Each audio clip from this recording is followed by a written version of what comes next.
अस्सलाम वालेकुम दोस्तों, मैं आपको खुशामदीद कहता हूं अपने यूट्यूब चैनल आई स्टूडियो में। दोस्तों, इंसान जब दुनिया में आया तो अल्लाह पाक ने उसे मखलूक़ात में सबसे अशरफ करार दिया। दूसरे चरिंदों परिंद के मुकाबले में उसे समझ दी, बोलने, सुनने और देखने की ताकत भी दी। इंसान मट्टी से पत्थर और पत्थर से लकड़ी, लकड़ी से लोहे के ज़माने में मुंतकिल होता गया। देखा जाए तो हर आने वाला दिन इंसान की ज़िंदगी के लिए कुछ अच्छा ही लेकर आ रहा था। आज से 200 साल पहले कोई सोच भी नहीं सकता था कि हम मीलों दूर फ़ोन पर बातें किया करेंगे। यकीनन नहीं, लेकिन ये सब मुमकिन हुआ और आप सब ने देखा भी।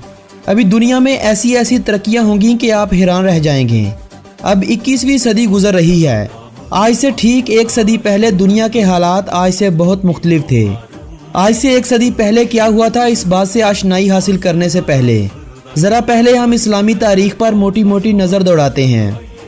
7वीं सदी ईस्वी, जब दुनिया में इस्लामी ताकतें सामने आईं, अदलो इंसाफ की फ़िज़ा कायम हुई और देखते ही देखते मुसलमान आधी दुनिया पर गालिब आ गए।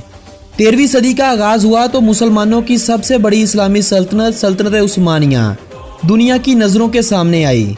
सल्तनत उस्मानिया, जिसको मुसलमानों ने हर आने वाले साल इस सल्तनत को फैलाने में अपना किरदार अदा किया।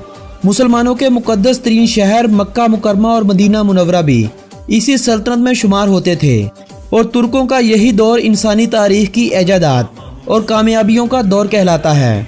तुर्कों में कुछ खामियां भी थीं और वो खामियां हमेशा से मुसलमानों के ज़वाल की वजह बनती आई थीं, जिनमें मुस्लिम सुल्तानों की अय्याशियाँ और अपनों के साथ गद्दारियाँ अहम तरीन थीं।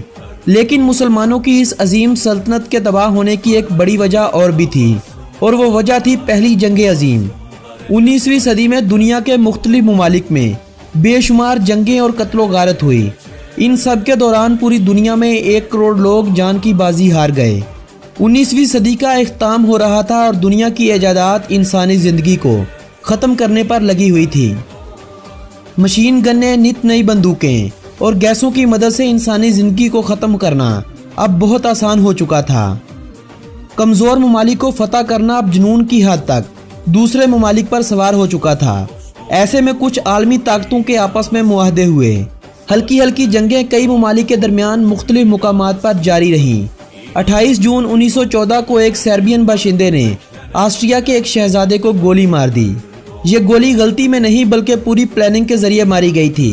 जर्मन जो उस जंग में ऑस्ट्रिया की मदद के लिए तैयार बैठे थे, उन्होंने ऑस्ट्रिया को हलाशेरी दी और सर्बिया के खिलाफ जंग शुरू कर दी। अब रूस, फ्रांस, बरतानिया, इटली, अमेरिका और सर्बिया एक तरफ थे, जबकि ऑस्ट्रिया, हंगरी, जर्मन, उस्मानी और बल्गारियन दूसरी तरफ थे। ये वो इत्तेहादी ममालिक थे जो इस जंग में सबसे ज़्यादा मुतासिर हुए थे। दसियों दूसरे ममालिक भी इस जंग में कूद गए थे और इस जंग ने 20वीं सदी तक होने वाली सभी जंगों के रिकॉर्ड तोड़ दिए। 1 करोड़ 30 लाख अफराद पूरी दुनिया से इस जंग की वजह से सिर्फ 10 सालों में मारे गए। सिर्फ एक दिन के दौरान 30 लाख से ज़ायद फौजी मारे गए थे। ये पहली जंग अजीम थी जिसमें जंग न सिर्फ ज़मीन और समुंदर में लड़ी गई, बल्कि ये जंग हवा में भी लड़ी गई थी। इस जंग के पहले हिस्से में उस्मानी, जर्मन और इत्तेहादी ताकतवर रहे, लेकिन 3 सालों के बाद मुआशी लिहाज से ये ममालिक कमज़ोर होने लगे और रेशादवानियों की वजह से इनकी ये सल्तनत कमज़ोर होने लगी। 1918 को जर्मनी की दरख्वास्त पर जंग बंद हो गई तो सल्तनत उस्मानिया तब तक अपने कई इलाकों से हाथ धो चुकी थी। 10 अक्टूबर 1920 को सल्तनत उस्मानिया और इत्तेहादी कुव्वतों के दरमियान एक मुआहदा तय पाया। इस मुआहदे पर उस्मानी सल्तनत ने दस्तखत कर दिए, मगर तुर्की की जमहूरी तहरीक ने इसे तस्लीम करने से इनकार कर दिया और यूं इस मुआहदे यानी मुआहदा सेवराय पर अमल नहीं हो सका। मुस्तफ़ा कमाल अतातुर्क यानी तुर्कों का बाप, जो पहले ही उस्मानी फौज का एक सिपा सालार था, उसकी क़ियादत में तुर्की ने अपनी आज़ादी का ऐलान कर दिया। ये आज़ादी बरतानिया के कब्ज़े और इस्तांबुल यानी कुस्तुनतुनिया से सुल्तान की बादशाहत से लेनी थी। इस मुआहदे से पहले ही अप्रैल 1920 में तुर्क हजाज यानी सऊदी अरब और आर्मेनिया को आज़ाद मुल्क तस्लीम कर चुके थे। तुर्की के मुखालफिन तुर्की पर पे दर पे वार कर रहे थे। मगरबी अनातोलिया में यूनानी अफवाज पेशकदमी कर रही थी। तुर्कों ने मुस्तफ़ा कमाल की क़ियादत में रूस से मुआहदा करके दोस्ती का हाथ बढ़ाया और यूनानियों को पीछे हटने पर मजबूर कर दिया। अतातुर्क की इस फतह के साथ ही जंग अजीम ओवल के इत्तेहादी जो तुर्की की एक न सुन रहे थे, दोबारा से मुज़ाकरात की दावत देने लगे। और 24 जुलाई 1923 को स्विट्जरलैंड के शहर लोजान में एक तारीख साज मुआहदा हुआ। मुआहदा लोजान, जिसे तुर्की के लोग तुर्की की अजीम फतह भी समझते हैं और तुर्की की कैद भी। इस मुआहदे के साथ ही मुआहदा सेवराय को तुर्की के हक में ख़त्म भी कर दिया गया, मगर अगले 100 सालों के लिए तुर्की को बांध दिया गया। मुआहदा सेवराय, जिसमें तुर्की अपने मकबूजा ममालिक को आज़ाद करार दे रहा था, ख़त्म कर दिया। यानी जो शराइत मुआहदा लोजान में रखी गई, उनके पूरा होने के बाद तुर्की अपने मकबूजा इलाके वापस हासिल कर सकता है। तुर्की के उस वक्त के आखिरी सुल्तान का नाम सुल्तान मोहम्मद वहीदुद्दीन था। सुल्तान और सुल्तान के हामियों की तरफ से इस मुआहदे को तस्लीम नहीं किया गया और कहा गया कि यह तुर्की पर जबरन मुसल्लत किया गया है। जो मुआहदा कमालियों और जंग अजीम के इत्तेहादियों के दरमियान किया गया, इसके नतीजे में सुल्तान की सारी अमलाक जब्त कर ली गई थी। 3 बर्रे आज़मों पर फैली मुसलमानों की खिलाफत यानी खिलाफत उस्मानिया का खात्मा कर दिया गया, जिसके खात्मे के बाद दुनिया में 40 नए मुल्क वजूद में आए। यह खिलाफत उस्मानिया जिसकी मैं बात कर रहा हूँ, इतनी ताकतवर थी कि अगर उस वक्त के इस खिलाफत के मातहत चलने वाले ममालिक की बात की जाए तो इनमें मकबूल तरीन ममालिक कुछ ये थे, जैसे आर्मेनिया, इराक, शाम, उर्दन, फ़लस्तीन, कब्रस, बल्गारिया, रोमानिया, यूनान, सऊदीया और मिस्र जैसे ममालिक इस सल्तनत का हिस्सा समझे जाते थे। यह सल्तनत ही उस वक्त मुसलमानों की कुव्वत थी, मुसलमानों की शानो शौकत थी। इनके साथ लड़ने से पहले दुश्मनों को कई बार सोचना पड़ता था, मगर इस मुआहदे के बाद तुर्की पर जो शराइत आयद कर दी गई, उसने तुर्की को बांध कर रख दिया। वो शराइत क्या थी, ज़रा सुनिए। सुल्तान की ज़ाती अमलाक पर कब्जा कर लिया गया और सुल्तान को मुल्क बदर कर दिया गया। खिलाफत उस्मानिया का खात्मा कर दिया गया।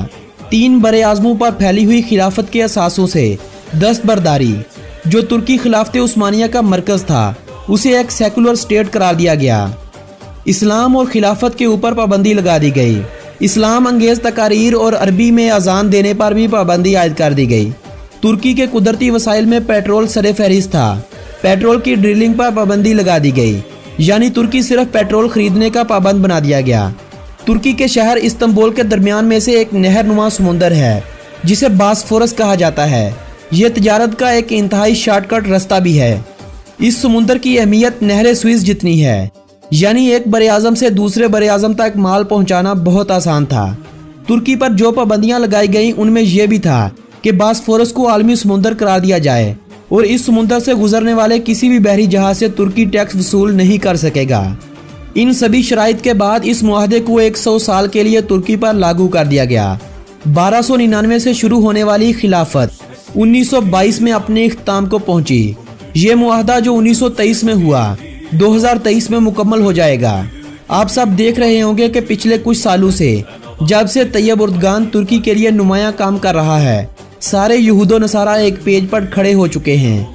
आए रोज तुर्की को धमकियां लगाई जा रही हैं, लेकिन मर्द मुजाहिद तैयब उर्दगान, जो हर आलमी मसले पर बात करता है, अपने मौक़िफ़ पर डटा हुआ है। मेरे मोअज़्ज़ज़ नाज़रीन, आने वाले 5 से 10 साल मेरी, आपकी और हम सब की ज़िंदगियों में बहुत अहम है। दुनिया में इतनी बड़ी तब्दीली आएगी कि आप सोच भी नहीं सकते। अब ये आपके ऊपर है कि आप इस तब्दीली का शिकार होना चाहते हैं या इस तब्दीली का हिस्सा बनना चाहते हैं। तुर्की में चंद साल पहले अमेरिका के कहने पर फौजी बगावत हुई, जिसे तुर्क अवाम ने नाकाम बना दिया। तुर्की में हालात को ख़राब करने के लिए मुसलसल कोशिशें की जा रही हैं। कभी मुआशी तो कभी इक़्तिसादी पाबंदियाँ लगाई जाती हैं। अब जब तुर्की रूस से दफाई सलाहियत को मजबूत करने के लिए दफाई निज़ाम खरीद रहा है, जिसे S-400 का नाम दिया गया। इस दफाई निज़ाम के बारे में कहा जाता है कि कोई भी परिंदा तुर्की की इजाज़त के बगैर मुल्की हदूद में दाखिल नहीं हो सकता, जिसे खरीदने से रोकने के लिए अमेरिका आए रोज़ धमकियां भी लगा रहा है, जिसका तैयब उर्दगान मुंह तोड़ जवाब भी दे रहा है। इससे जाहिर होता है कि इंसान अगर कुछ करने की ठान ले तो दुनिया की कोई भी ताकत उसे रोक नहीं सकती। यह सब कुछ इसलिए है कि लोग डरे हुए हैं कि कहीं मुसलमान दोबारा से इकट्ठे ना हो जाएं।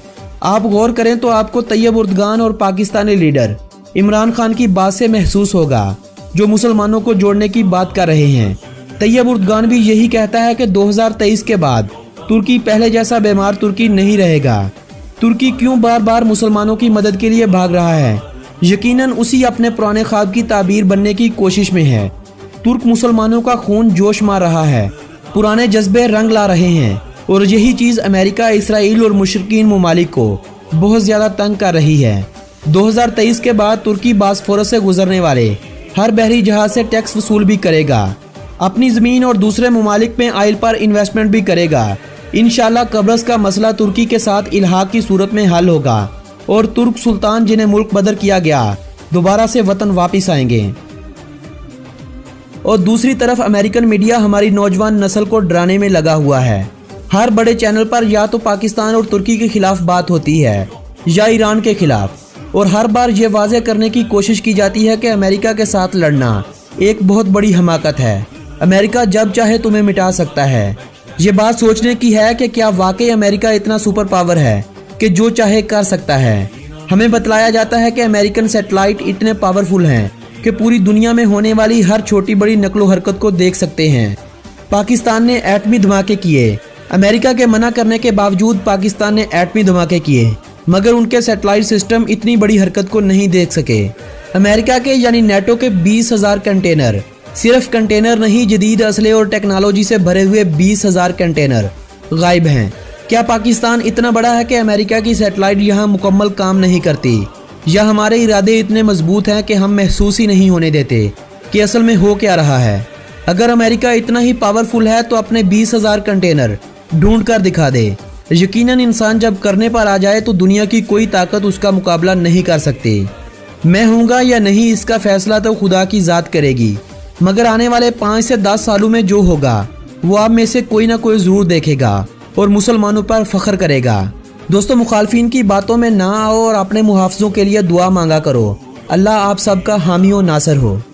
आखिर में मैं आप सब दोस्तों से गुजारिश करूंगा कि जिन्होंने अभी तक हमारे YouTube चैनल आई स्टूडियो को सब्सक्राइब नहीं किया, जल्दी से इस चैनल को सब्सक्राइब कर लें और साथ मौजूद बेल बटन को भी दबा दें ताकि मालूमात से भरपूर कोई भी वीडियो आप दोस्तों से कहीं मिस ना हो जाए। अगर ये वीडियो अच्छी लगे तो इस वीडियो को व्हाट्सएप और फेसबुक वाल पर शेयर करते हुए अपनी पसंदीदगी का इजहार कीजिएगा। मेरी हौसला अफजाई के लिए इस वीडियो को ज़्यादा से ज़्यादा लाइक कीजिएगा। अगली वीडियो किस टॉपिक पर होनी चाहिए, आप अपनी तजावीज़ बज़रिया कमेंट हमें ज़रूर अरसाल कीजिएगा। आप दोस्तों से मुलाकात होगी ऐसी ही किसी मालूमाती वीडियो के ज़रिए। तब तक के लिए अपने इस दोस्त मोहम्मद नबील को दीजिएगा इजाज़त। अल्लाह निगहबान।